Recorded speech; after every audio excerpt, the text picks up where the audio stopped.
अस्सलामु अलैकुम वरहमतुल्लाहि वबरकातुह। बिस्मिल्लाहिर्रहमानिर्रहीम। इन्नल हम्दुलिल्लाह नहमदुहु व नस्तईनुहु व नस्तगफिरुह व नऊज़ु बिल्लाहि मिन शुरूरि अनफुसिना व मिन सय्यिआति अमालिना। मन यहदिहिल्लाहु फला मुदिल्ल लहु व मन युद्लिल फला हादिय लहु व अशहदु अन ला इलाहा इल्लल्लाहु वहदहु ला शरीका लहु व अशहदु अन्न मुहम्मदन अब्दुहु व रसूलुहु सल्लल्लाहु तआला अलैहि व अला आलिहि व सहबिहि वसल्लम तस्लीमन कसीरा। अम्मा बाद फ़क़द क़ाल इमाम अल-बुख़ारी रहमहुल्लाहु तआला बाब नही नबी सल्लल्लाहु अलैहि वसल्लम निकाहिल मुतअत अखीरन। क़ाल हदसना मालिक बिन इस्माईल क़ाल हदसना इब्नु उयैनह अन्नहु समिअ ज़ुहरी यक़ूलु अख़बरनिल हसन बिन मुहम्मद बिन अली व अख़ूहु अब्दुल्लाह अन अबीहिमा अन अली रज़ियल्लाहु अन्हु क़ाल लिब्न अब्बास रज़ियल्लाहु तआला अन्हुम इन्नन नबी सल्लल्लाहु अलैहि वसल्लम नहा अनिल मुतअति व लुहुमिल हुमुरिल अहलियति ज़मान खैबर। सम्मानित भातृमंडলী, আল্লাহ রাব্বুল আলামিনের প্রশংসা এবং প্রিয় নবী সাল্লাল্লাহু আলাইহি সাল্লামের উপর সালাত ও সালামের পর আজ সোমবার 30 শাওয়াল 1446 হিজরি মোতাবেক 28 এপ্রিল 2025 আমাদের ধারাবাহিক আলোচনা সহিহুল বুখারীর বিবাহ পর্ব নম্বর 10। ইমাম বুখারীর এই বিবাহ পর্বের অধ্যায় নম্বর 32, হাদিস নম্বর 5115। এই অধ্যায়ে ইমাম বুখারী রাহিমাহুল্লাহ নেকাহে মোতার বিয়ে যে হারাম, আল্লাহ রাব্বুল আলামিন এবং তার রাসূল নিষেধ করেছেন, যা এক সময় হালাল ছিল কিছু সময়ের জন্য, তারপরে হারাম করে দেওয়া হয়েছে চিরতরে কিয়ামত পর্যন্ত, এই সম্পর্কীয় হাদিসগুলি নিয়ে আসা হয়েছে। মোতার বিয়ে কে বুঝেন? একটু হাত তোলেন তো দেখি। মোতার বিয়ে, একটা দুটা হাত বাস। মোতার বিয়ে মানে কন্ট্রাক্ট বিয়ে, চুক্তির বিবাহ। একদিন, 2 দিন, 3 দিন, 1 সপ্তাহ, 1 মাস, 1 বছর, চুক্তিভিত্তিক বিবাহ, যে এত দিনের জন্য এত টাকার বিনিময়ে তোমাকে আমি গ্রহণ করছি, বিয়ে করছি বা তোমাকে নিয়ে থাকব।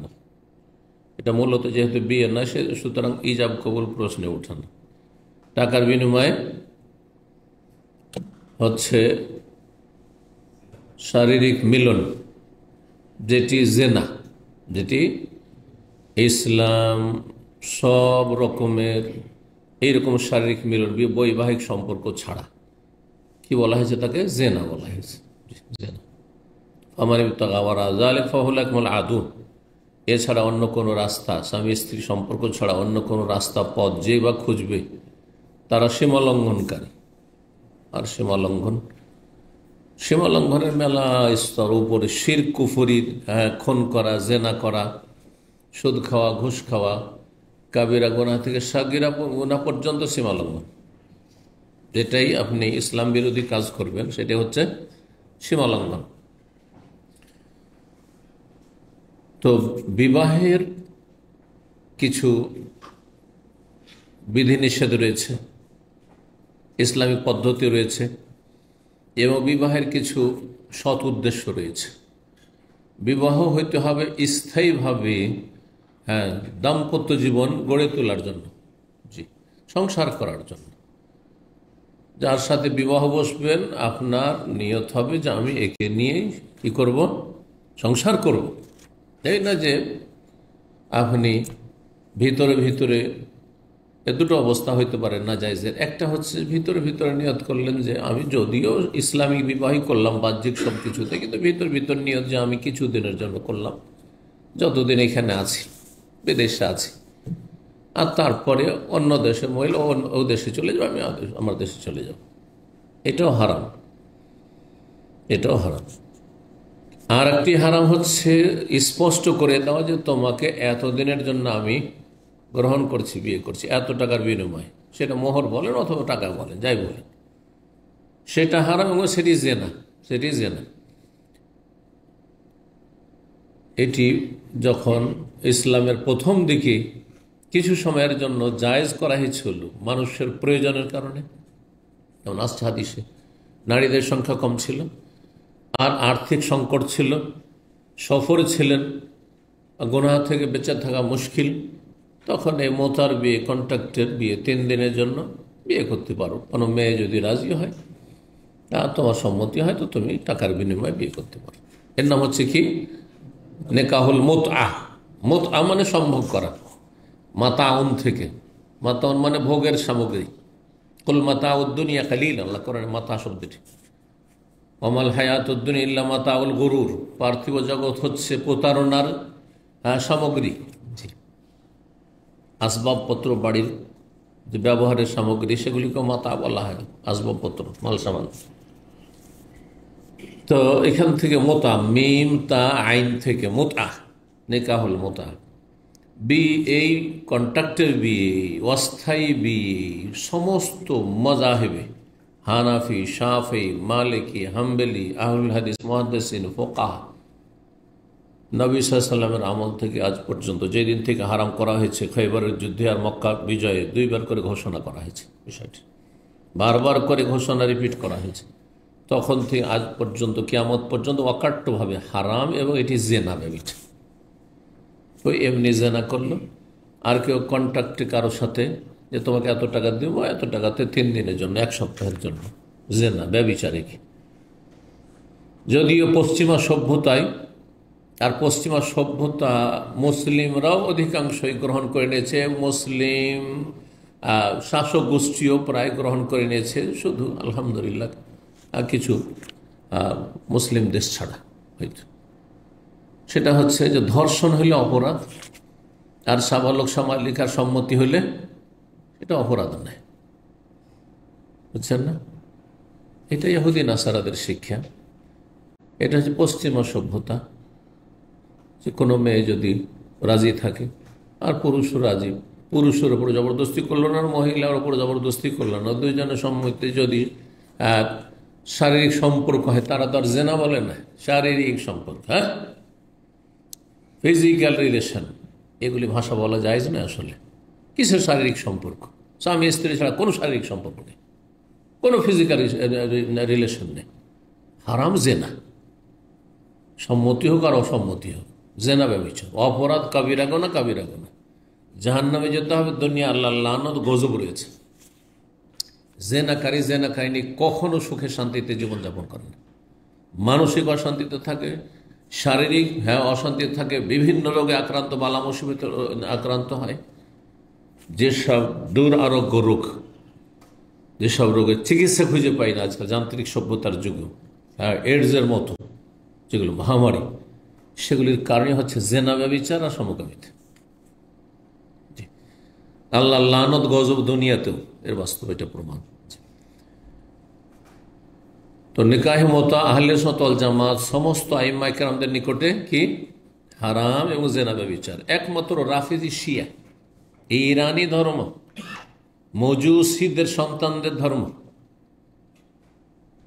যে শুধু জায়েজ নয়, বরং এই মোতার কন্ট্রাক্টের বিয়ে তাদের কাছে বড়ই সওয়াবের কাজ, বড়ই সওয়াবের কাজ, কারে খায়ের। তাদের গুমরাহিতে ভরা, শিরক কুফরিতে ভরা, নোংরামিতে ভরা কিতাবাদিতে রয়েছে। একবার কেউ যদি মোতা করে তো হুসাইনের মর্যাদা পাবে, 2 বার করলে হাসানের মর্যাদা পাবে, বড় ভাইয়ের, 3 বার করলে আলীর মর্যাদা পেয়ে যাবে। এগুলো হচ্ছে শিয়াদের ধর্ম। শিয়া প্রেমী বাংলাদেশে অনেক আছে, এই জন্য সতর্ক সাবধান করছি। এ শিয়া প্রেমীরা, এরা মুহূর্তে মুহূর্তে এরা গিরগিটের মতো রং বদলাতে পারে, কখনো হিন্দু সেজে যেতে পারে। হয়ে গেছে, দেখতে পাচ্ছেন,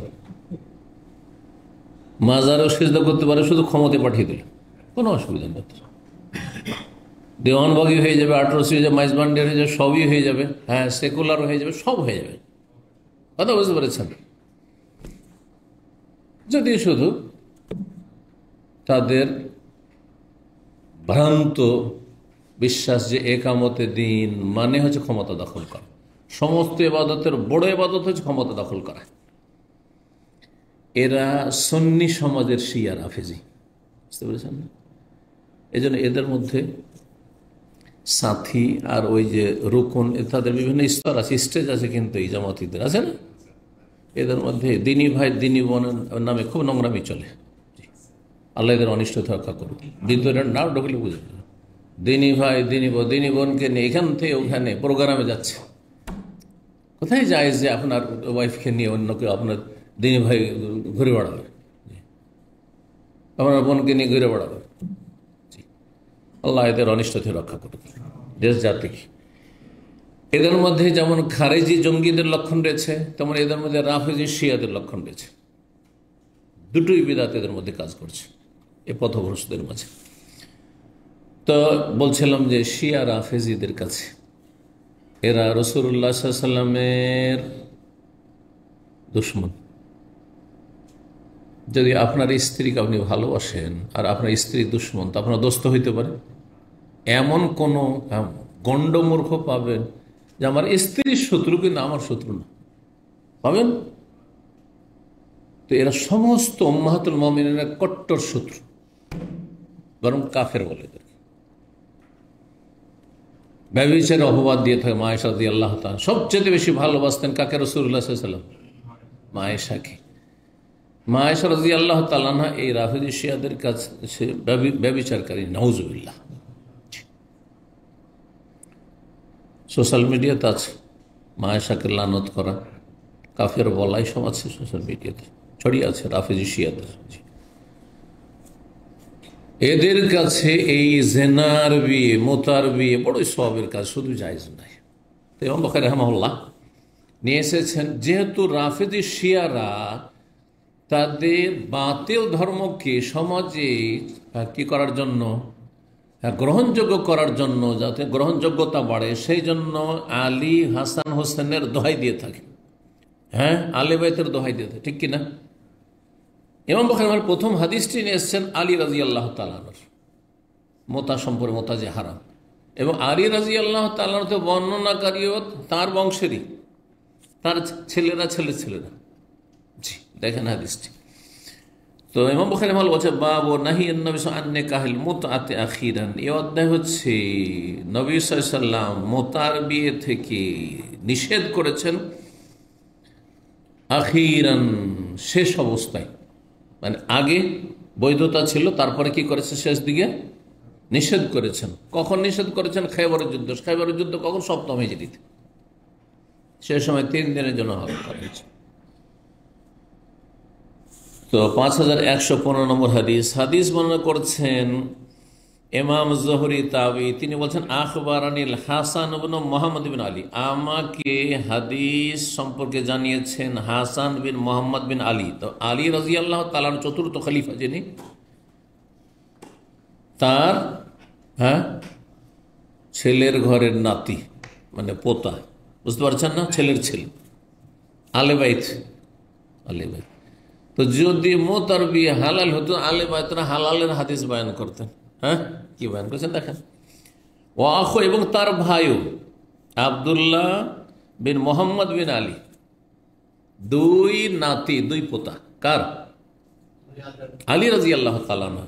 কার থেকে বর্ণনা করছেন? দাদার থেকে বর্ণনা করছেন, দাদার সূত্রে, যে আন্না আলী রাদিয়াল্লাহু আনহু কাল, আলী রাদিয়াল্লাহু তাআলা আনহু বলেছেন ইবনে আব্বাসকে। আব্দুল্লাহ বিন আব্বাস রাদিয়াল্লাহু তাআলা আনহুমা নবী সাল্লাল্লাহু আলাইহি ওয়াসাল্লামের জীবদ্দশায় অল্প বয়সের ছিলেন। এর আগে বহুবার বলেছি বিভিন্ন ঘটনায়, এই যে মুহরিম অবস্থায়, ইহরামের অবস্থায় বিয়ে সম্পর্কে বলেছি। নবী সাল্লাল্লাহু ইন্তেকালের সময় তার 13 বছর বয়স।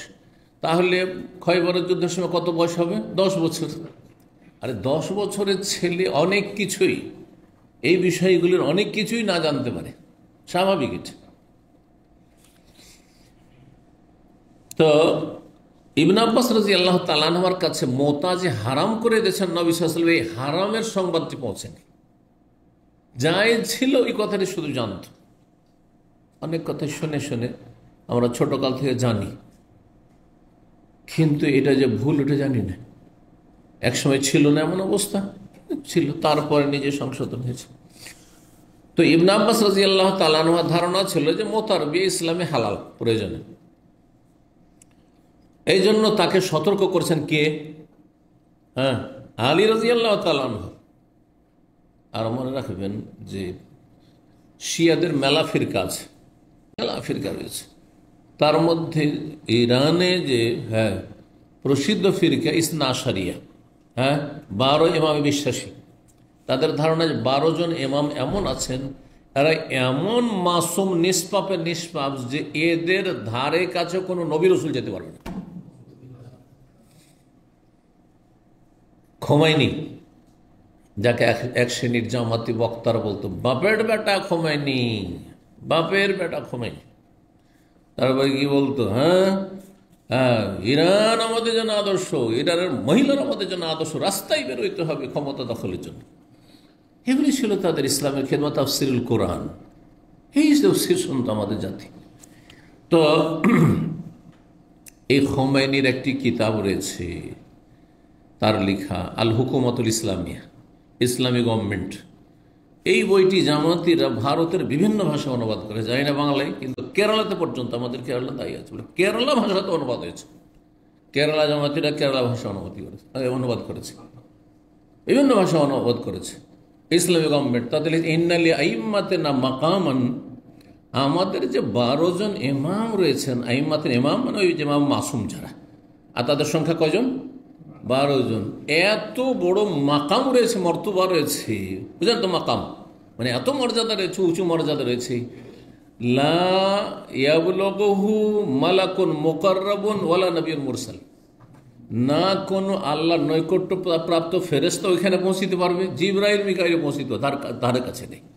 ওয়ালা নবিয়্যুন মুরসাল, কোনো নবী রাসূল ওখানে পৌঁছিতে পারবে না, না ইব্রাহিম, না মুসা, না ঈসা, না মুহাম্মদ সাল্লাল্লাহু আলাইহি ওয়াসাল্লাম, না নূহ আলাইহিসসালাম। এই 5 জন নবী সবচেয়ে শ্রেষ্ঠ নবী, তারাও পৌঁছিতে পারবে না সেখানে। বুঝতে পেরেছেন? এইরকম বহু ক্ষেত্র, যে ক্ষেত্রগুলিতে শিয়াদের সাথে এই সুফি পীরতন্ত্রের বিষয়ে যতগুলি তরিকা তোলা, তাদের কিন্তু কি সিমিলারিটি রয়েছে, মিল রয়েছে। কারণ পীরদের কিতাবে রয়েছে যে আমাদের ওলি আউলিয়াকে এত উঁচা মাকাম দেওয়া হয়েছে যে ওখানে নবী রসুলও পৌঁছিতে পারবে না, আর ওখানে কোনো ফেরেশতাও পৌঁছিতে পারবে না। এই ক্ষেত্রে তাদের একজন বায়েজিদ বোস্তামি কোথায় ছিল? সে অগ্নি পূজকদের দেশে, পারস্য দেশেরই, তাই না? এর কবর নাকি বাংলাদেশে, বায়েজিদ বোস্তামির মাজার, ভুয়া মাজার। এই বায়েজিদ বোস্তামি তার কুফরি কথা, সে বলছে যে খুদনা বাহারান, আমরা এমন সাগরে পাড়ি দিয়েছি, ওয়াকাফাল আম্বিয়া ওয়ালা সাহিলিহি, নবী রসুল গিয়ে তার কিনারায় থমকে দাঁড়িয়ে গেছে, আর পারবো না। মানে আমরা আল্লাহ ফানা হইতে পেরেছি, নবী রসুল ফানা হইতে পারেনি। বুঝতে পারছেন না? এই যে ফানার আকিদা রয়েছে ওদের মধ্যে, বিলীন হওয়ার আকিদা, আল্লাহতে একাকার হয়ে যায়, তারপরে আর আল্লাহতে আর পীরে কোনো পার্থক্য থাকে না। হলুল যখন একাকার হয়ে যায়, তখন সে বলে আনাল হক, আনাল হক, আমি আল্লাহ, আমি আল্লাহ। ও তো আল্লাহতে বিলীন হয়ে গেছে। বুঝতে পেরেছেন? এইসব কুফরি কথা এই শিয়া ধর্ম আর এই সুফিদের ধর্মে খুব মিল আছে।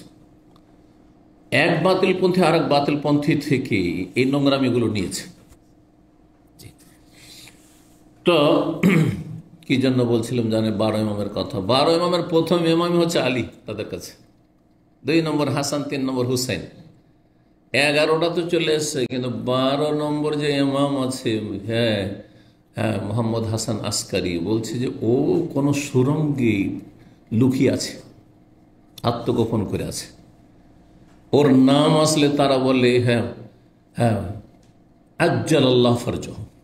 আজ যেমন আমাদের দেশে রেজি আল্লাহকে র আর অন্তস্থ জ লিখে না,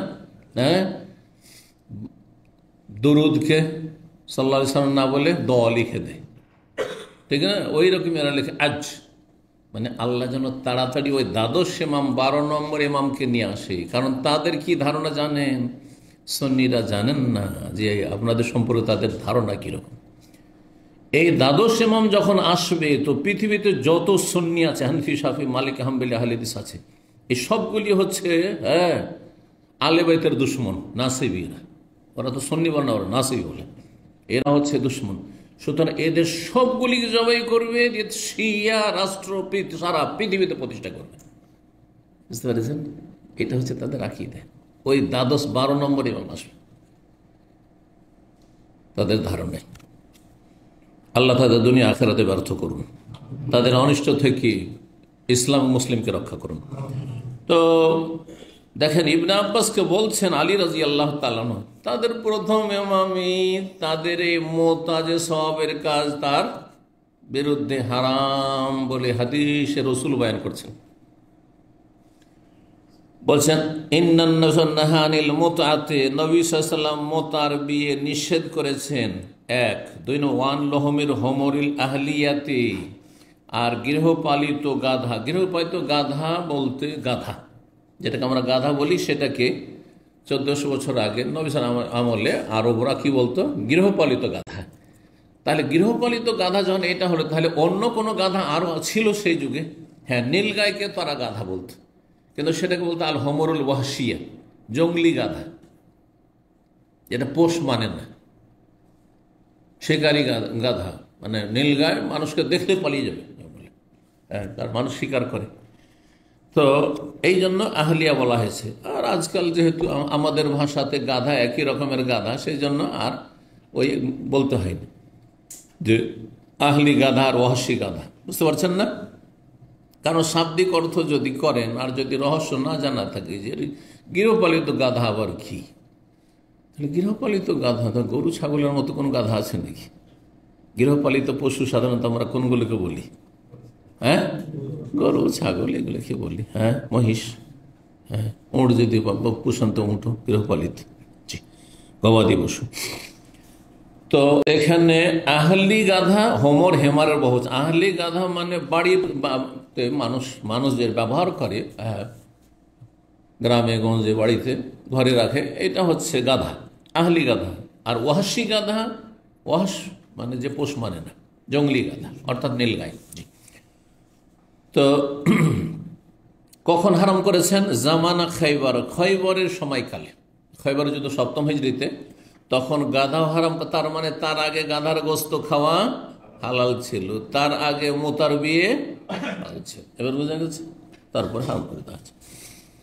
5116 নম্বর হাদিস। হাদিস মানে করছেন আবু জামরা তাবি, তিনি বলছেন সামিয়তু ইবনে আব্বাস, আমি আব্দুল্লাহ বিন আব্বাস রাদিয়াল্লাহু তাআলা আনহুর কাছে শুনেছি, ইউস আলু আন মুতআতিন নিসা, তাকে জিজ্ঞাসা করা হতো নারীদের সাথে চুক্তির বিয়ে সম্পর্কে, মোতার বিয়ে সম্পর্কে। ফারাখাসা, তখন তিনি ছাড় দিয়েছেন, তার জানা ছিল না। পরে নবী সাল্লাল্লাহু আলাইহি ওয়াসাল্লাম ইন্তেকালের পরে ও সাহাবী ভুল ফতোয়া দিতেন। ইবনে আব্বাস যদি ভুল ফতোয়া দেন, এত বড় ভুল ফতোয়া তো আমাদের ভুল হইতে পারে না? আমাদের যদি ভুল হয়ে যায় আজকাল, তো সমাজের মানুষ মনে করবে কি রে, কিছুই জানে না, কি ফতোয়া দেয় রে। একটা ভুল করে দিলে সব গুড় মাটি হয়ে যায়, সব গুড় মাটি হয়ে যায়, ঠিক না? অজ্ঞতা আসলে এখান থেকে বুঝতে হয় যে মানুষ ভুলের ঊর্ধ্বে নয়। আচ্ছা, ইবনে আব্বাসের যদি এত বড় ভুল হইতে পারে যে নবী সাল্লাল্লাহু আলাইহি ওয়াসাল্লাম পরেও তিনি মোতাকে হালাল বলছেন, তার কাছে খবর নেই যে হারাম করা হয়েছে, কখন হারাম করে। নবী সাল্লাল্লাহু আলাইহি ওয়াসাল্লামের জীবদ্দশায় 4 বছর হারাম থেকেছে, তারপরে নবী দুনিয়া থেকে গেছে, বারবার করে রিপিট করা হয়েছে, খবরই পাননি। আজকাল মানুষ ভাবতে এইটা কেমন কথা, খবর পাননি। আজকালকার মতো মিডিয়া আছেন, ছিল নাকি? জানার ব্যবস্থা ছিল? আরে ঘরের খবর, আপনার ঘরের বাইরে আপনার ছেলে, হ্যাঁ এইসা আছে, আপনার খবরই নাই, ছেলে কোথায়, ছেলে কোথায়, বোঝা গেছে না? কোনো খবর নেই। আজকাল সারা দুনিয়ার খবর, মুহূর্তে মুহূর্তে, কোনখানে, এখন এখানে, এখন এখানে, সব খবর হচ্ছে। এখন যে জানার, ভালো জানারও সুব্যবস্থা হয়েছে, মন্দ জানারও ব্যবস্থা হয়েছে। মন্দ লোকেরা মন্দ জানছে, ভালোরা ভালো জানছে। তো ফারাক খাসা, তিনি ছাড় দিলেন যে হ্যাঁ করতে পারো, মোতার বিয়ে করতে পারো। কে বলছেন? ইবনে আব্বাস। আচ্ছা, যে কথা বলছি, ইবনে আব্বাসের যদি ভুল হইতে পারে, তো আবু হানিফার ভুল হইতে পারে না? শাফি মালিকের ভুল হইতে পারে না? 4 ইমামের ভুল হইতে পারে না? পারে কি পারে না? ইবনে আব্বাস সাহাবী বড় না আবু হানিফা বড়? চিন্তা করেন আপনি, একজন সাহাবী অন্যদের সম্পর্কে বলছেন নবী, একজন সাহাবী যদি মাত্র 600 গ্রাম গম খরচ করে আল্লাহ রাস্তায়, আর অন্য লোক তাবেই, এমনকি যারা জুনিয়র সাহাবী তাদের কথা বলছেন নবী সাল্লাল্লাহু আলাইহি ওয়াসাল্লাম যখন সম্বোধন করেন, তাহলে অন্যদেরকে, যারা অগ্রগামী সাহাবী তাদের মর্যাদা বর্ণনা করতে গিয়ে বলেছেন যে পাহাড় সমান যদি তুমি খরচ করো তবু পৌঁছিতে পারবে তাদের নেকিতে। সাহাবীকে এত বড় আল্লাহ মর্যাদা দিয়েছেন। নবী সাল্লাল্লাহু আলাইহি ওয়াসাল্লামের কাছে সরাসরি তারা ছাত্র, আমার মতো আপনার মতো নয়, কত ভায়া দিয়ে দিয়ে ইসলাম শিখেছি, ঠিক না? তাহলে ইবনে আব্বাসের ভুল হতে পারে। এখান থেকে আমাদের শিক্ষণীয় বিষয় হচ্ছে আবু হানিফার মযহাবে মেলা ভুল ফতোয়া আছে, শাফি মযহাবে মেলা ভুল ফতোয়া আছে, মালিকি মযহাবে মেলা ভুল ফতোয়া আছে। হাত ছেড়ে নামাজ পড়ছে, আপনি ঠিক মনে করেন? ওঠেই না, কথা বোঝা গেছে। ফাকালা লাহু মাওলান লাহু, ফাকালা লাহু মাওলান লাহু, তখন আব্দুল আব্বাসের এক স্বাধীনকৃত গোলাম, দেখেন গোলাম কিন্তু জানছে যে অন্য সাহাবীরা বলছেন না হারাম, কিন্তু ইবনে আব্বাস এটা আমাদের মনিব কি বলছেন, এটা তার এক স্বাধীনকৃত গোলাম বলে ইন্নামা যালিকা ফিল হালিশ শাদীদি ওয়া ফিন নিসা কিল্লাহ, এটা তো সেই সময়কালে ছিল যখন মানুষের কঠিন অবস্থা ছিল, মানে যুবকরা নিজেকে ধরে রাখতে পারছে না, আর কাফের এলাকায়, হ্যাঁ ইহুদিরা বসবাস করতো এই খাইবারে, কাফের এলাকাকে যুদ্ধ করার জন্য, আর কাফেরদের নারীরা বেহাবে পর্দা চলাফেরা করছে। হ্যাঁ, এই সময় যদি তাদের জন্য কোনো বৈধ রাস্তা না বের করে তো জেনাতে লিপ্ত হয়ে যাবে। সুন্দরী নারী দেখে, সুন্দরী নারী দেখে জেনাবে বিচারে লিপ্ত হয়ে যাবে, গুনাহগার হয়ে যাবে। কঠিন অবস্থায় এক ছিল অফিন নেশা কিল্লা, আর নারীদের সংখ্যা কম ছিল, যে মুসলিম নারী বিয়ে করবো তো মুসলিম নারী বেশি নেই, আর্থিক সংকটও ছিল, এসব ছিল সমস্যার কারণে। আব্দুল্লাহ বিন আব্বাস তখন বললেন যে হ্যাঁ হ্যাঁ, আব্দুল্লাহ আব্বাস তাহলে শেষ সময় ফিরে এসেছিলেন তার ফতোয়া থেকে, তাকে যখন বলা হইলো যে আপনি কথা বলছেন তো হারাম করা হয়েছে আগে, তখন তিনি ফিরেছেন। জি, 5117 নম্বর, 5118 নম্বর হাদিস। হাদিসের সনদ যেহেতু দুটি রয়েছে, আর সনদগুলিকে মুহাদ্দিসদের ভাষায় হাদিস বলা হয়, সেজন্য একটি হাদিসের বাক্য একটি, কিন্তু দুটি হাদিস গণ্য করানো হয়েছে এখানে গণার ক্ষেত্রে। এখানে হাসান বিন মোহাম্মদ বর্ণনা করছেন জাবের বিন আবদুল্লাহ থেকে এবং সালমা ইবিন আকওয়া থেকে। জাবের বিন আবদুল্লাহ সাহাবী, সন্তান সাহাবী, আর সালমা ইবিন আকওয়া সাহাবী। কালা, এই উভয়ে বলছেন দুই সাহাবী, কুন্না ফি জাইশিন, আমরা এক সেনাবাহিনীতে ছিলাম, মানে জিহাদে ছিলাম। ফাতানা রাসূলুল্লাহ রাসূলুল্লাহ, তখন রাসূলুল্লাহ সাল্লাল্লাহু আলাইহি ওয়াসাল্লামের আমাদের কাছে দূত আসলো। রসুলের দূত মানে নবী সাল্লাল্লাহু আলাইহি ওয়াসাল্লাম একজন লোককে পাঠালেন সংবাদ দেওয়ার জন্য। কি বললেন? ইন্নাহু কাদ ওয়াজানা লাকুম, তোমাদেরকে অনুমতি দেওয়া হয়েছে নবীর পক্ষ থেকে, আনতাস্তামতেউ, যে তোমরা মুতআর বিয়ে করতে পারো, ফাস্তামতেউ, সুতরাং তোমরা মুতা করলে করতে পারো। জেহাদে ছিলাম, কোন জেহাদে? যেমন আর এক হাদিস হলো খাইবারে। জি, 5119 নম্বর হাদিস। হাদিস বর্ণনা করছেন ইবনে আবি জেব ইয়াস ইবনে সালমা থেকে, তিনি বর্ণনা করেন সালাম বিন আকওয়া থেকে, রাসূলুল্লাহ সাল্লাল্লাহু আলাইহি ওয়াসাল্লাম থেকে তিনি বর্ণনা করেন। রাসূলুল্লাহ সাল্লাল্লাহু আলাইহি ওয়াসাল্লামের এই হাদিস ছিল প্রথম যুগে, আর তারপরে হারাম করা হয়েছে। বলবেন শেষখানে গিয়ে ইমাম বুখারী রাহিমাহুল্লাহ যে এই বিধানটি মনসুখ, রহিত হয়ে গেছে। রহিত পর্যন্ত মানে বাতিল ঘোষণা করা হয়েছে। আইয়ুমা রাজুলিন ওয়া ইমরাআতিন তাওয়াফাকা, কোন পুরুষ আর নারী যদি একমত হয়ে যায়, তাইলে সম্মতি হইতে হবে, জবরদস্তি না। এক ফাইশনাতু মা বাইনহুমা, তাহলে দুইজনে শারীরিক সম্পর্ক করতে পারবে, বসবাস করতে পারবে, সহবাস করতে পারবে, সালাসলেন সর্বঊর্ধ্বে 3 দিন। তাহলে 3 দিনের জন্য অনুমতি দেওয়া হয়েছে। কি করা হয়েছিল? 3 দিন। ফাইন আহাব্বা, তারপরে যদি বাড়াতে চায়, 3 দিনের পরে যদি বাড়াতে চায়, আইয়াতাজায়াদা, যে আরো অতিরিক্ত সময়ের প্রয়োজন রয়েছে, আয়াতাতারাকা, অথবা ছেড়ে দেওয়ার প্রয়োজন নেই, যথেষ্ট হয়ে গেছে, তাতারাকা, তাহলে ছেড়ে দিতে পারে। যদি বাড়ায় তাহলে পয়সা বাড়াবে, আর ইয়ে বাড়াবে একবারে 5 স্টার হোটেলের, হ্যাঁ ব্যভিচারের মতো। 5 স্টার হোটেলে এই সৌদি আরব ছাড়া অন্যান্য প্রায় দেশগুলিতে হ্যাঁ এই জেনার সুযোগ আছে। তো আল্লাহ হেফাজত করুক। নাসারুল্লাহ সালামাত ওয়াল আফিয়া। এক লোক পাকিস্তানে বড় ধার্মিক, সহি আকীদা, আমাদের ইসলামিক সেন্টারে আসতো, যুবক। আপনাদের মধ্যে যারা যুবক আছে ওইরকম 30-35-এর মধ্যে হবে। একজন ম্যানেজার মানুষ, কোম্পানির কাজে গেছে, পাহাড়ি না, এটা 5 স্টার হোটেলে ঢুকেছে। তো তারপরে রাত 11টা-12টার সময় একজন নারী এসে হাজির, বিদেশি নারী এসে হাজির, অফার। তখন সে নিজে এসে বয়ান করছে, অনেকদিন আগে ঘটনা। হ্যাঁ, বলছে সরি না, ওই মহিলা সরি। যখন সে বললো যে আমি এসবে নেই, তখন বলছি সরি। আমি কিছু কিছু দেশে গেছি, যে দেশে যেমনই 5 স্টার হোটেল যেমনই গিয়েছি, তখন যাওয়ার ঢোকার সাথে সাথে একজন চলে আসছে, নেপালি অথবা ফিলিপাইনি। আসার পরে বলছে যে আমি একটু ভিতরে ঢুকবো, আর এখানে যে মদ রাখা আছে, অ্যালকোহল, সেগুলো আমি বের করে নিয়ে যাবো। চাপ নিয়ে যাও। এটা অনেকবারই হয়েছে চোখের সামনে, আলহামদুলিল্লাহ, মানে নিয়ে গেছে সাথে সাথে আর কি। তো আল্লাহ হেফাজত করুক। যারা দুটো পয়সা হয়েছে আল্লাহর গজবের কাজে ব্যবহার করছে, অধিকাংশ পয়সা আল্লাহ, অল্প মানুষই পাবেন যে পয়সা আছে, হ্যাঁ, যে কোনো রকম ভোগবিলাসিতা করতে পারবে, তারপরেও হারাম থেকে বেঁচে থাকছে, এইরকম লোকের সংখ্যা 1000-এ একটা পাওয়া মুশকিল। যদি এই 1000-এ একজন যে হয়, তার অন্তর্ভুক্ত হইতে পারেন, মানে হারাম থেকে নিজেকে বাঁচিয়ে রাখতে পারেন বিভিন্ন জায়গায়, বিভিন্ন ক্ষেত্রে, তাহলে বলুন আলহামদুলিল্লাহ, যে আমি নিজেকে হারাম থেকে বাঁচিয়ে রাখছি। আল্লাহ শুকরিয়া আদায় করেন যে আল্লাহ আপনাকে আরো হেদায়েতের উপর টিকিয়ে রাখবেন, প্রতিষ্ঠিত রাখবেন। আল্লাহ তৌফিক দান করেন। বলছে ফামা আদরি, আমি জানি না, আশাইয়ুন কানা লানা খাসসা, এটিকে আমাদের জন্য বিশেষভাবে হুকুম ছাড় ছিল, যে তোমরা যদি সম্মতি হয় নারী পুরুষে, তাহলে 3 দিনের জন্য, আর তার অতিরিক্ত করতে চাও পয়সার বিনিময়ে মোতাবিয়া করতে পারো। আমলিন্নাস আম, মান্না কি সমস্ত মানুষের জন্য হচ্ছে। সালামা বিন আকওয়াও সন্দিহান ছিল ইবনে আব্বাসের মতো, তারও মত ছিল যে প্রয়োজনে জায়েজ। পরে তাদের কাছে যখন রাসূলুল্লাহর হাদিস পৌঁছে বিভিন্ন সূত্রে, পরে তারা ফিরে আসে।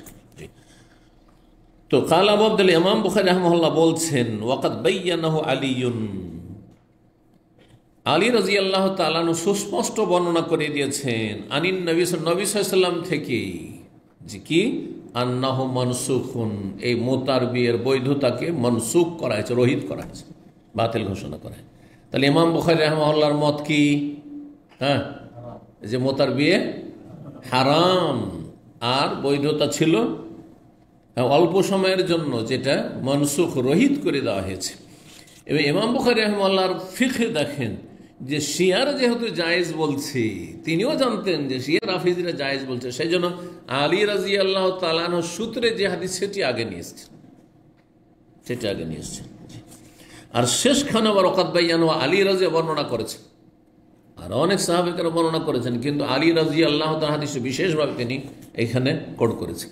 আর বুঝতে পারছেন, কারণ অন্যরা বয়ান করলে তো বলবে যে অন্যরা তো কাফের, কারণ শিয়াদের কাছে 5 জন সাহাবী ছাড়া সবাই কাফের। এটা জানেন কি না? এটা আরেকটা কুফরি আকীদা। আল্লাহ যাদেরকে জান্নাতের সার্টিফিকেট, রাদিয়াল্লাহু আনহুমের সার্টিফিকেট দিচ্ছেন, হ্যাঁ, তাদের সম্পর্কে তারা কি বলে? এদের 5 জন শুধু মুসলিম, কে? আলী, হাসান, হোসেন, হ্যাঁ, না মহিলাদের ছাড়া পুরুষ 5 জন, হ্যাঁ, আম্মার বিন ইয়াসির, আবু যার গেফারি, অবস্থা।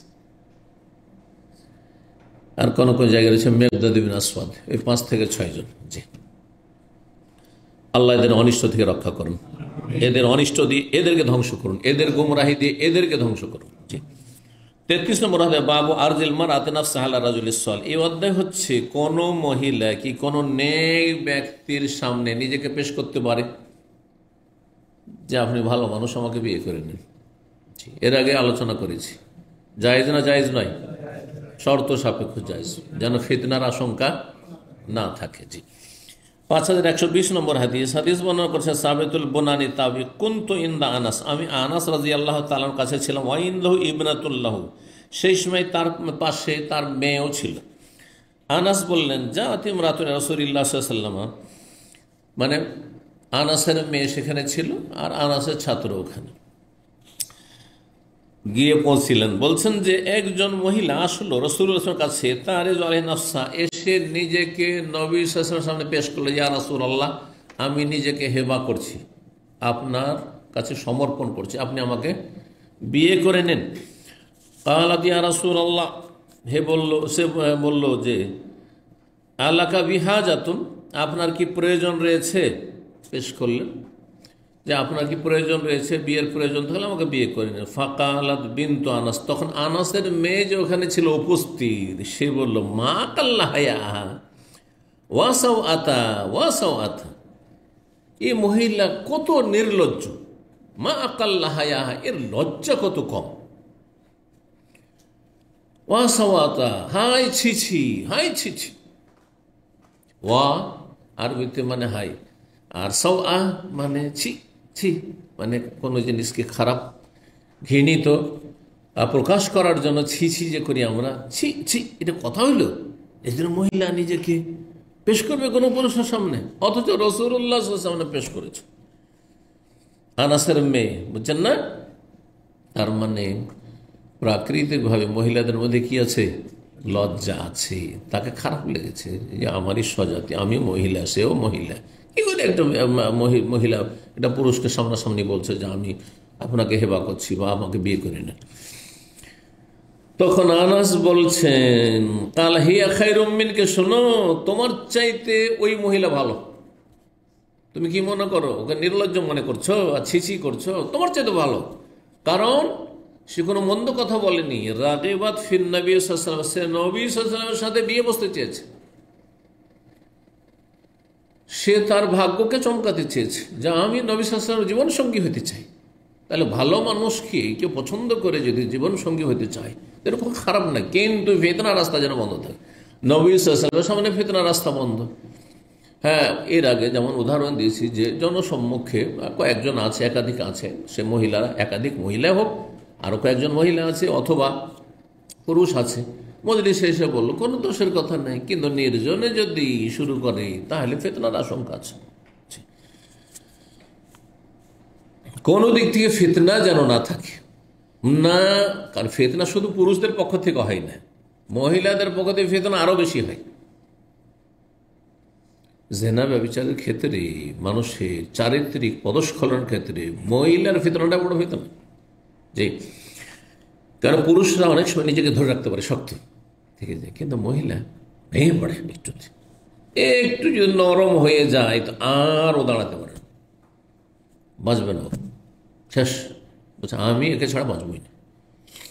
এর আগে অনেকবারই গল্প করেছি মনে হয়, এক শ্রীলঙ্কান মহিলা এক ইন্ডিয়ান হায়দ্রাবাদের জন্য পাগল হয়ে গেছে, কোনো হসপিটালে চাকরি করে, তারপর এখানে ইসলাম গ্রহণ করলো। অনেক মহিলা ইসলাম গ্রহণ করতে আসলে আমরা ব্যাকগ্রাউন্ড চেক করে দেখি ব্যাপারটা কি, কেন ইসলাম, তো একটু বেশি জিজ্ঞাসাবাদটা করলে বোঝা যায়।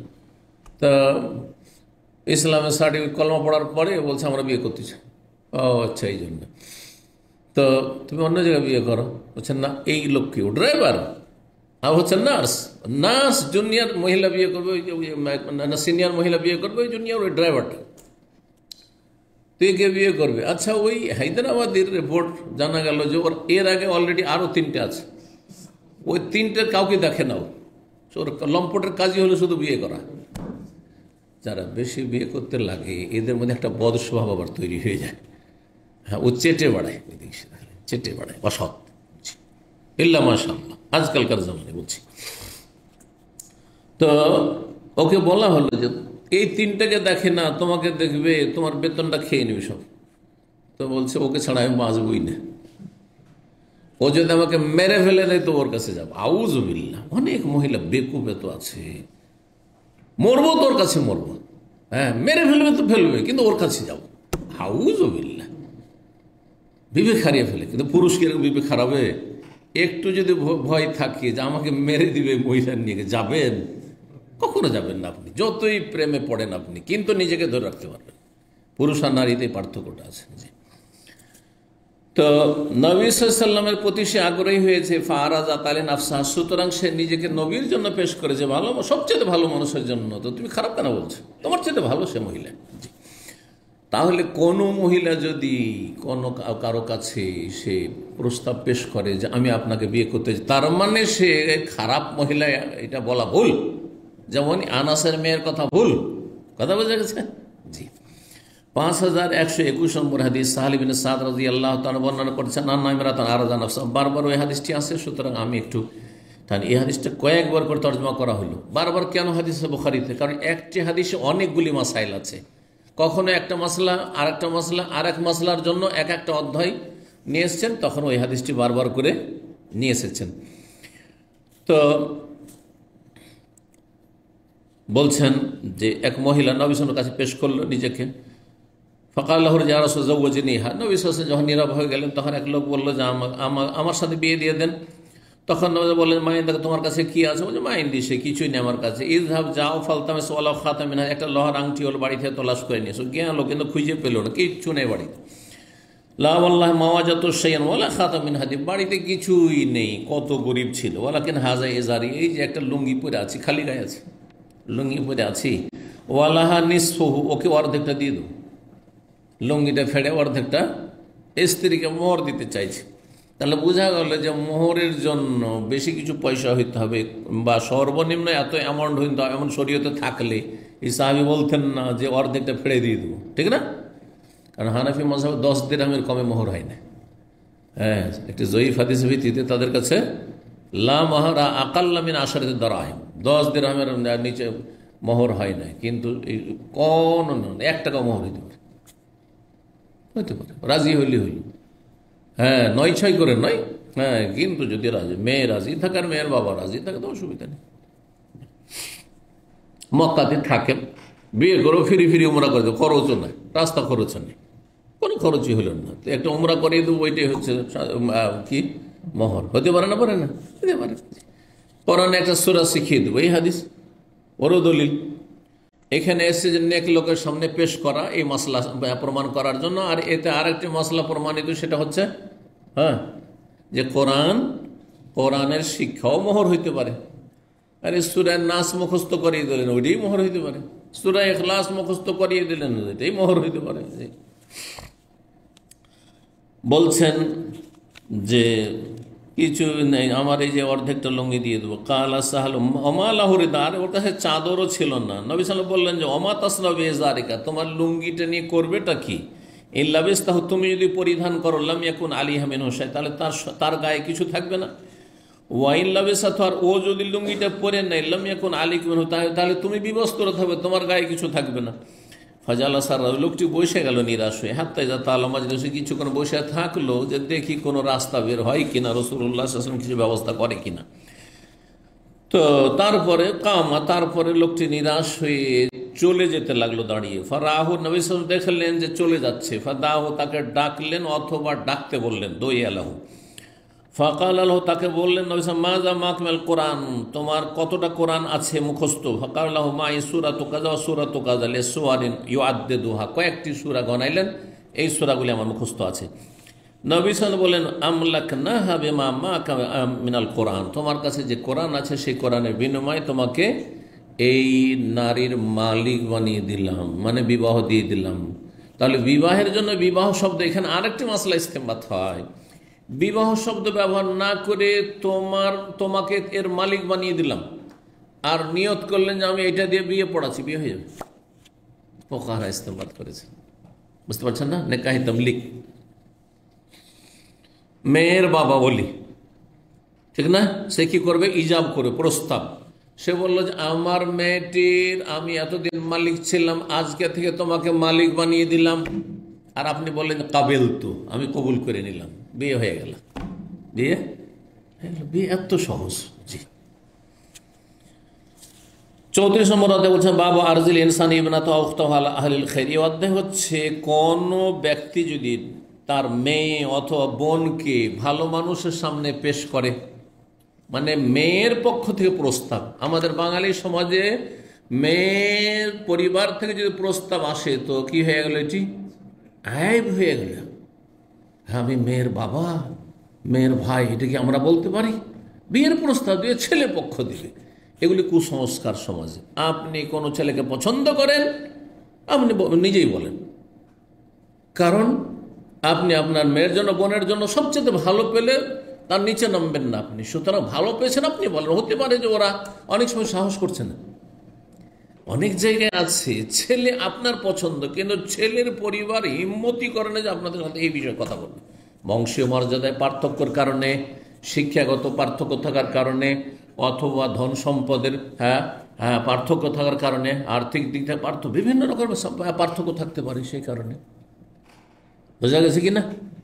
সুতরাং আপনার যখন পছন্দ হয়েছে তখন আপনি মেয়ের পক্ষ, কোনো আইব নয়, বরং আপনি সওয়াবের কাজ করছেন। আপনি আপনার মেয়ের জন্য, আপনার বোনের জন্য একটা ভালো ছেলেকে খোঁজার জন্য সর্বাত্মক চেষ্টা করছেন, অপেক্ষায় থাকছেন না কি জানি আপনার আগে যদি আর কেউ বলে দেয়, বা আর কারোর সাথে কারোর ওপর নজর পড়ে যায়, কোনো পরিবারের ওপর, তো সেখানে চলে যাবে, তার আগে আপনি সুযোগ নেন।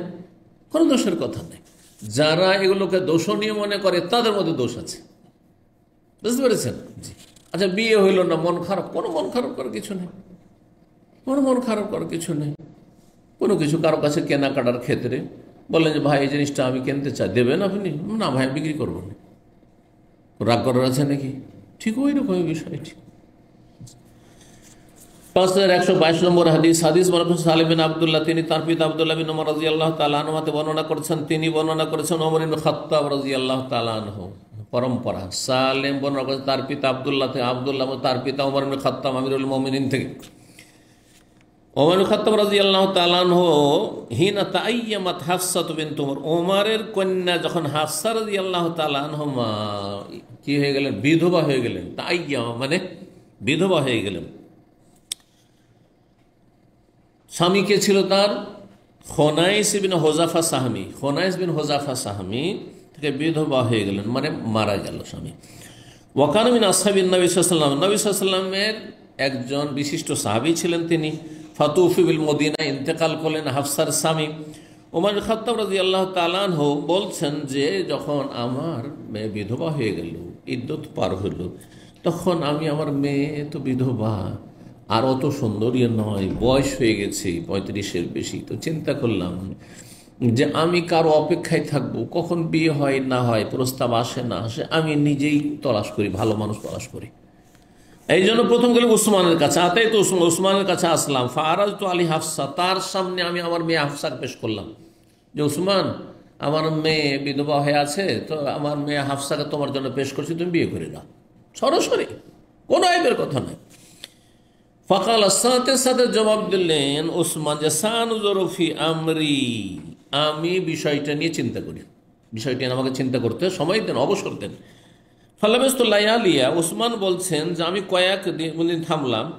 সুম্মা লাকিয়ানি, অথবা ওমর বলছেন যে কয়েকদিন অপেক্ষা করলাম তার জন্য, তারপরে আমার সাথে উসমান সাক্ষাৎ করলেন আর বললেন কাদ বাদালি আল্লাহ তাজাওয়াজা ইয়াউমি হাযা, শেষমেশ আমার জন্য এইটাই সুস্পষ্ট হলো যে আমি এই সময়টাই আর বিয়ে করব না, এ সময় আর বিয়ে। তাহলে বলতে পারেন যে আমার এরকম পরিস্থিতি নেই, কোনো কষ্ট নেওয়ার বিষয় নাই। ফাকালা ওমর, ওমর ফালাকি তো আবু বকর সিদ্দিক, তখন গেলাম আবু বকর সিদ্দিকের কাছে, দেখি উসমানকে তো পেলাম না, তা আবু বকরকে বলে দেখি।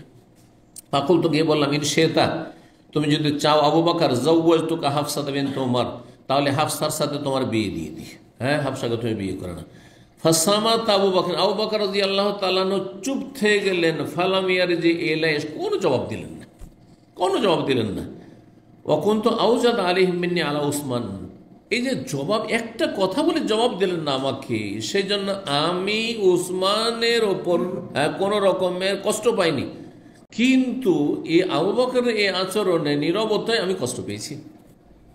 আর একটা জবাব তো দিবে, হ্যাঁ না করবে, নাই করে দিত। ক্লিয়ার কথাবার্তা, ক্লিয়ার কথা ভালো, এই জন্য ক্লিয়ার কথাবার্তা ভালো, এই জন্য মন খুলে যারা কথা বলে, আমি ব্যক্তিগত ওদের খুব পছন্দ করি, আর আমি মন খুলেই কথা বলি। আর যারা ওই মিনমিনে, আমাদের অঞ্চলে মিনমিনে বলে, আপনারা কি বলেন বুঝি না, ঠিক আছে, ভিতর বুদ্ধি, ওদেরকে বলে আমার ভিতর বুদ্ধি হতে, সব বুদ্ধিগুলো ভিতরে থেকে যায়। আর ভিতরে কি যে ভরা আছে, বিষ ভরা আছে, দুধ আছে না মধু আছে না বিষ আছে, বুঝাই মুশকিল। নেগেটিভ চিন্তা করছে না পজিটিভ চিন্তা করছে, কিছু বুঝছে না। আর আমি আপনার কিছু খারাপ লাগলো, ভাই এটা আপনার ঠিক না, বলে দিলাম, দিল সাফ, ক্লিয়ার, যা বলবো সামনাসামনি, এর ভিতরে কিছু নেই। এইরকম লোকই আল্লাহর কাছে পছন্দ নেই, কারণ কলব তার সাফ আছে। আর যদি কোনো কথা বলে গীবত না, চোখের আড়ালে বলবে না যে আপনি তার জবাব দিতে পারবেন না, হ্যাঁ যদি যথাযথ জবাব থাকে, অথবা আপনি সংশোধন করতে পারলেন না, আপনার সামনে বলবে যাতে সংশোধন করে না। তো বলছেন যে অকুন্ত আউজাদা আলিহি, আমি বেশি কষ্ট পেলাম আবু বকরের ওপর মিন্নি আলা ওসমান, ওসমানের চাইতে। ওসমান যে না করে দিল ওদের তেমন কষ্ট পেলাম না, কিন্তু এদের কষ্ট পেলাম। ফালাবস্তুল্লাহ, কয়েকদিন আর গেল, আর কয়েকদিন পার হইল। তারপরে সুম্মা খাতাবাহা রাসূলুল্লাহ রাসূলুল্লাহ সাল্লাল্লাহু আলাইহি ওয়াসাল্লাম আমার মেয়ে হাফসাকে প্রস্তাব পাঠিয়ে দিলেন। আল্লাহু আকবার। ওসমানের কাছে রেজেক্ট, আবু বকর নীরব, আর নবী সাল্লাল্লাহু আলাইহি ওয়াসাল্লাম স্বয়ং পয়গাম পাঠাচ্ছেন। এখানে বলতে হয়নি গিয়ে ইয়া রাসূলুল্লাহ আমার মেয়েটাকে, সাহসই করেননি। দেখেন, তিনি চিন্তা করেছেন যে হ্যাঁ আমি গিয়ে সাহস করে বলবো নবীকে যে আমার মেয়েটি বিয়ে করেন, আমার মেয়ে তো এত সুন্দরী না, কোথায় আয়েশা কত সুন্দরী, আমার মেয়ের বয়সও বেশি হয়ে গেছে, এই হিম্মত হয়নি। এর জন্য বলো কখনো কখনো ছেলে আপনার পছন্দ আর আপনার মেয়ে আছে, বিয়ে দেওয়ার মতো আপনার বোন আছে, তাহলে আপনি নিজেই আগে বেড়ে আপনি বলেন, হোক আর না হোক তাতে কি হলো, কোনো দোষের কথা নেই। জি, তো বলছেন যে রাসূলুল্লাহ সাল্লাল্লাহু আলাইহি ওয়াসাল্লাম পায়গাম দিয়ে দিলেন, ফান কাহতু ইয়াহু, তখন নবীর সাথে আমি বিয়ে পড়িয়ে দিলাম, বিয়ে দিয়ে দিলাম। ফালাকি আবু, তার আবু বকরের সাথে সাক্ষাৎ হয়েছে। আবু বকর তো বুঝতে পেরেছেন যে আমি যে কোনো জবাব দিইনি, এতে তো ওমর কষ্ট পেয়েছে, একটু এমনিই তো মেজাজি মানুষ, কষ্ট পেয়েছেন। আবু বকর বললেন, লাকাদ ওয়াজাদতা আলাইয়া, আপনি কিন্তু আমার উপর কষ্ট পেয়েছেন। হিনা আরাদতা আলাই হাফসা, যখন আপনি হাফসাকে আমার সামনে পেশ করেছিলেন বিয়ের জন্য প্রস্তাব। ফালাম আর যে এলেগেশন, কিন্তু আমি কোনো উত্তর দিতে পারিনি। কেন উত্তর দিতে পারিনি এখন বুঝতে পেরেছেন। ব্যাপারটা কি ছিল, যে নবী সাল্লাল্লাহু আলাইহি সাল্লাম তার অন্তরঙ্গ বন্ধু ছিল আবু বকর, ঠিক না? তো অন্তরঙ্গ বন্ধুর সাথে সব কিছু শেয়ার করতেন। এর মধ্যে এটাও শেয়ার করেছেন, কয়েকবার জিজ্ঞাসা করেছেন যে হাফসার স্বামী মরা কতদিন হইল, ইদ্যুৎ পার হইল কি হইল না, হ্যাঁ 4 মাস 10 দিন পার হয়েছে কিনা। এই যে জিজ্ঞাসা, কেন জিজ্ঞাসা করছেন? আমি বুঝতেই পেরেছিলাম যে রাসূলুল্লাহ সাল্লাল্লাহু আলাইহি ওয়াসাল্লাম তোমার মেয়েকে বিয়ে করবে, সেই জন্য এখানে আমি কি করে বলে দেবো যে হ্যাঁ। তা নবী সাল্লাল্লাহু আলাইহি ওয়াসাল্লাম যদি না করতেন তখন আমি করতাম, কিন্তু আমি জানি একটি গোপন কথা, ওটাও বলতে পারছি না যে দেখো নবী তো বিয়ে করবেন, এটাও বলতে পারছি না, কারণ এটা নিষিদ্ধ। মানুষের গোপনীয়তা রক্ষা করতে আমাকে বলেছে বলে আমি সবকে বলবো, বুঝছেন না? সুবহানাল্লাহ। বলছেন যে তোমাকে কোনো জবাব দিতে পারিনি। কালা ওমর, ওমর বলছে কুল, তোর নাম, হ্যাঁ আমি তোমার খুব কষ্ট পেয়েছি। আবু বকর, হ্যাঁ এটাও ক্লিয়ার, এ মিথ্যা কথা না। কার বড় কষ্ট পেয়েছেন? বলছে ভাই কষ্ট পেয়েছেন? না না না না না, কষ্ট পাইনি। ও মুনাফিকি ভরা আছে, একদম মিথ্যা কথা বলছেন, আমার ভিতরে কষ্ট আছে। কেন? সোজা বলেন যে আপনারই কষ্ট পেয়েছি, সত্য কথা না বললেন। কয়েকটা দুটো গুনাহ হলো, একদম ভিতর খারাপ করে রেখেছেন এক গুনাহ, আর একটা মিথ্যা কথা বলছেন, না না ভাই কোনো কষ্ট পাইনি, মিথ্যা কথা। তো বলছে হ্যাঁ আমি কষ্ট পেয়েছিলাম। কাল আবু বকর ফাইন্নাহু লাম ইয়ামনানি আন আরজা ইলাইকা, আমাকে যে বাধা দিয়েছিল তোমার উত্তর দিতে, সেটা কি ফিমা আরাজতা আলাইয়া, যে তুমি আমার সামনে প্রস্তাব পেশ করেছো তোমার মেয়ের, কেন? ইল্লা আন্নি কুনতু আলিমতু, আমি জানতাম যে আন্না রাসূলুল্লাহ কাদ যাকারাহা, যে রাসূলুল্লাহ সাল্লাল্লাহু আলাইহি ওয়াসাল্লাম তোমার মেয়ের কথা একবার আলোচনা করছিলেন। রাসূলুল্লাহ তোমার মেয়ের কথা আলোচনা করছিলেন, কি খবর, কি অবস্থা, কতদিন হলো তার স্বামী মারা যাওয়া, তার মানেই নবী সাল্লাল্লাহু আলাইহি ওয়াসাল্লাম নিয়ত আছে তোমার মেয়েকে বিয়ে করার। ফালাম আকুন লিউফশিয়া সিররা রাসূলুল্লাহ, আমি রাসূলুল্লাহ গোপন তথ্য ফাঁস করব এটা আমি চাইনি, গোপন তথ্য জানিয়ে দেবো এটাও আমি চাইনি। ওয়ালাউ তারাকাহা রাসূলুল্লাহ, রাসূল যদি ছেড়ে দিতেন, বিয়ে না করতেন, কাবিলতুহা, তাহলে আমি বিয়ে করতাম, সাদরে গ্রহণ করতাম। 5123 নম্বর হাদিস বর্ণনা করছেন যায়েনব বিনত আবি সালমা, তিনি বলছেন আন্না উম্মে হাবিবা কালাত, উম্মে হাবিবা রাসূলুল্লাহ সাল্লাল্লাহু আলাইহি ওয়াসাল্লামকে বলে, ইন্নাকা তাহাদ্দাসনা, আমরা আলোচনা করছি আপোষে, মানে সমাজে আলোচনা হচ্ছে, পরিবারে, আন্না নাকি হন দুররাতা বিনত আবি, আবু সালমার মেয়ে দুররাকে নাকি আপনি বিয়ে করছেন। রাসূলুল্লাহ বললেন যে আলা উম্মে সালমা, উম্মে সালমাকে বিয়ে করে আছি, ওর মাকে আর দুররাকেও বিয়ে করব, মানে মা বেটি একসাথে, এটা কেমন করে হয়? আগের ঘরের মেয়ে, এটা তো জায়েজ নয়। আর এটা কেমন কথা? লাউলাম আনকে উম্মা সালমা মাহাল্লাতলি, যদি উম্মে সালমাকে বিয়ে নাও করতাম তবুও এই দুররা বিনতে আবু সালমার মেয়ে দুররা আমার জন্য হালাল হইতো না। কেন? আর একটা দিক হারামের ছিল, সেটা হচ্ছে যে দুররার বাবা আবু সালমা আমার দুধ ভাই, ইন্না আবাহা আখি মিনার রাদা, তার বাবা আবু সালমা আমার দুধ ভাই ছিল।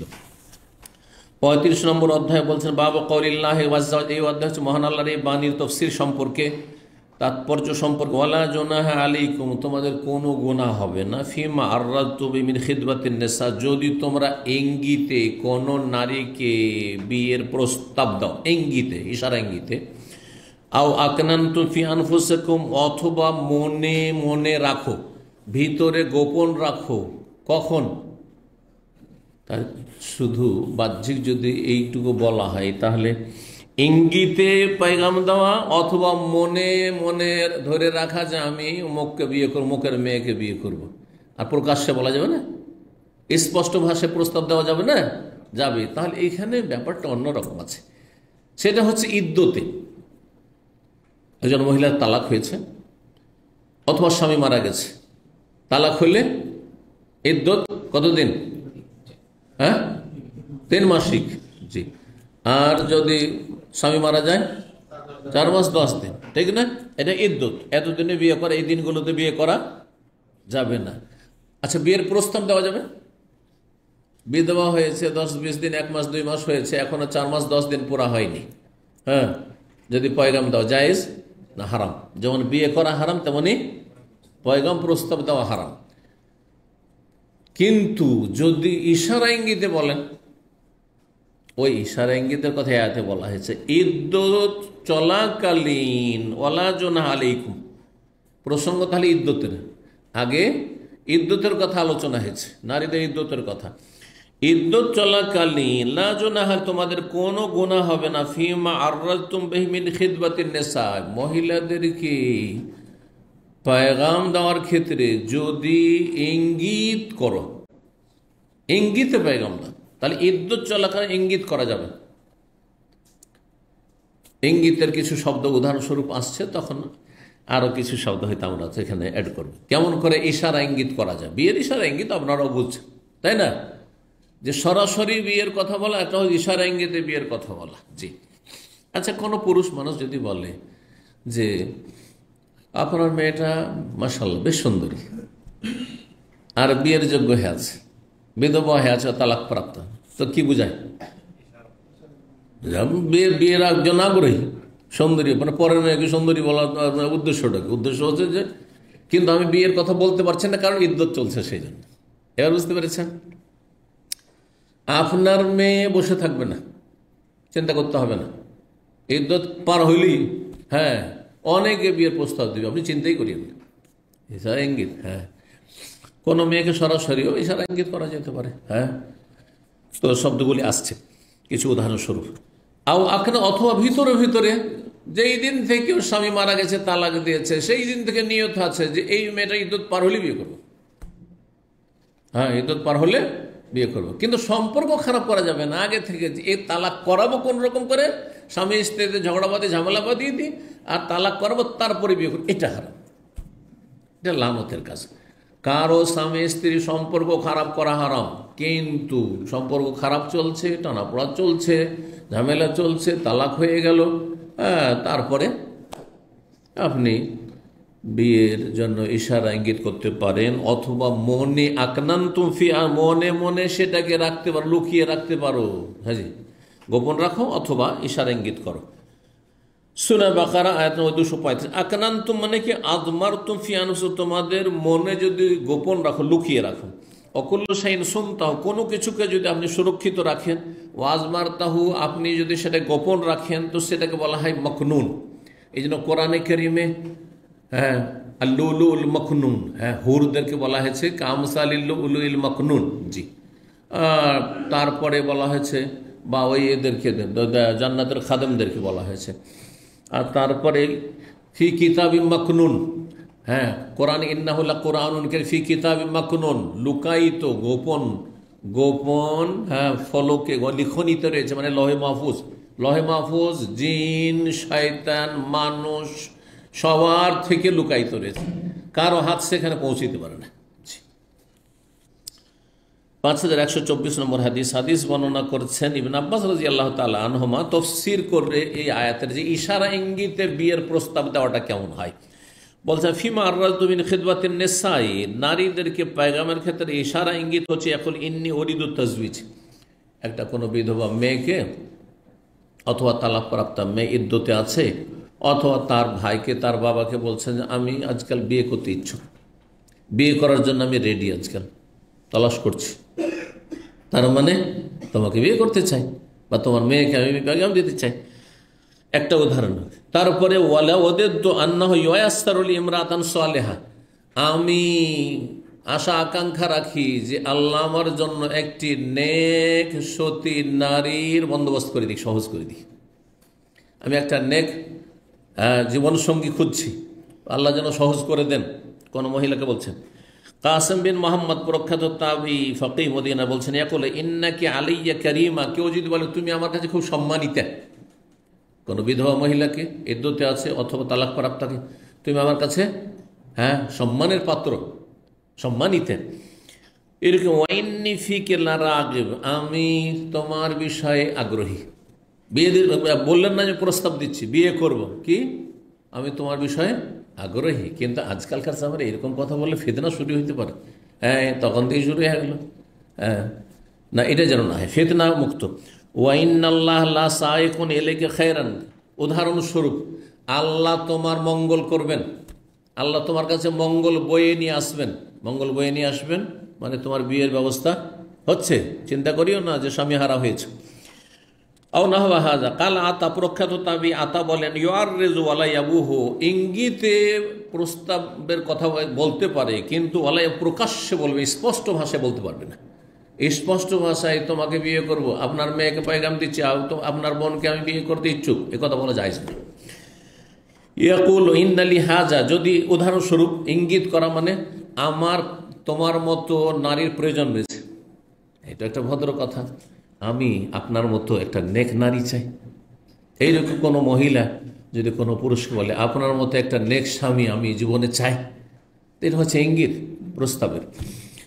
ও আবশেরি, তোমার জন্য সুসংবাদ, তোমার জন্য সুসংবাদ, এগুলো ইঙ্গিত।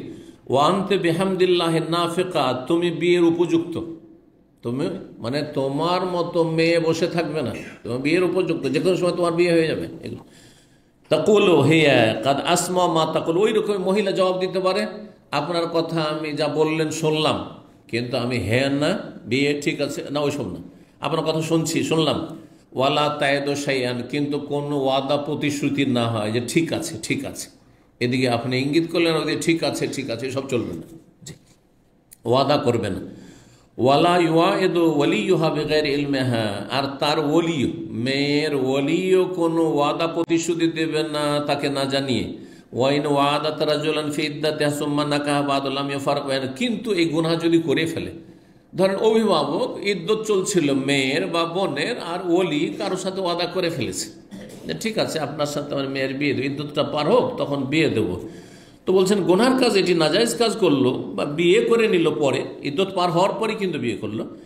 লাম ইউফাররাক বাইনাহুমা, এই দুইয়ের মাঝে মানে স্বামী স্ত্রীর মাঝে আর কি করতে হবে না, বিবাহ বিচ্ছেদ করাইতে হবে না, কারণ বিয়েটা ইদ্যতের পরে হয়েছে।